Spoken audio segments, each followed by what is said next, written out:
Gaza Solidarity Encampment met with President Eisgruber to discuss our demands. We offered a detailed presentation of our demands for the disclosure of Princeton's investments, the divestment from Israeli institutions and American military funding and recruitment, the academic and cultural boycott of institutions complicit in Israel's apartheid and genocidal campaign, the cultivation of partnerships with Palestinian institutions, and creation of a Center for Palestinian Studies with scholarships for displaced Gazans, and amnesty for all students involved in the encampment and the sit-in. As you all know, these are the demands that have been the core of our encampment, the very lifeblood of the resolve that gathers us here together. We simply presented these demands and Eisgruber gave us nothing. We spoke of the urgency of the situation in Rafah, where 1.5 million people shelter with nowhere to go as bombs rain down on them. We spoke of the health and well-being of the hunger-striking students who have committed their bodies entirely to Palestinian liberation. One of our students shared the experience of her family's village in the West Bank being violently attacked by settlers, of facing mass displacement and murder, and Eisgruber did not care. Eisgruber refused to hear us even once.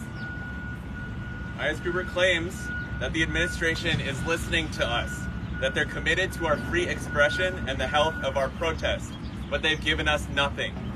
They've denied us the free expression that they pride themselves on, arresting and disciplining our friends. They've denied us the right to encamp properly, forcing hunger-striking students to starve in the cold and rain all weekend long, denying them basic shelter. We've submitted requests through every formal and procedural channel, spending the past 8 months on petitions, protests, attending CPUC meetings, and countless requests by students and faculty to meet, and they've refused us the right to meet, until this morning's sham meeting, which was nothing more than a symbolic gesture, a scrap of nothing that we refuse to accept. We have seen and felt the horrors of genocide every hour of every day. We have had our peers abused and arrested, snatched right out of our hands and demonized for peaceful protest. We have seen the cruel and systematic violence of the Princeton administration, and we refuse to look away. We refuse to let them put the mask back on, because we have looked genocide in the eye and we see it bare on Eisgruber's face. We see it in the eyes of every member of this university that refuses to speak. Eisgruber has done nothing for our community, and we know that history will not be on his side. Princeton's legacy is genocide. It is already soaked with blood.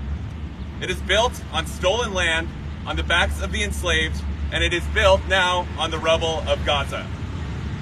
We, the students of Princeton for the liberation of Palestine, know what is right. History will be on our side. We shall not be moved. We will continue to strike. We will hold our ground. We will not stop. We will not rest. Princeton must disclose and divest. Free, free Palestine! Free, free Palestine! Free, free Palestine! Free, free Palestine! Free, free Palestine! Free, free Palestine! Free, free, free Palestine! Free, free, free Palestine!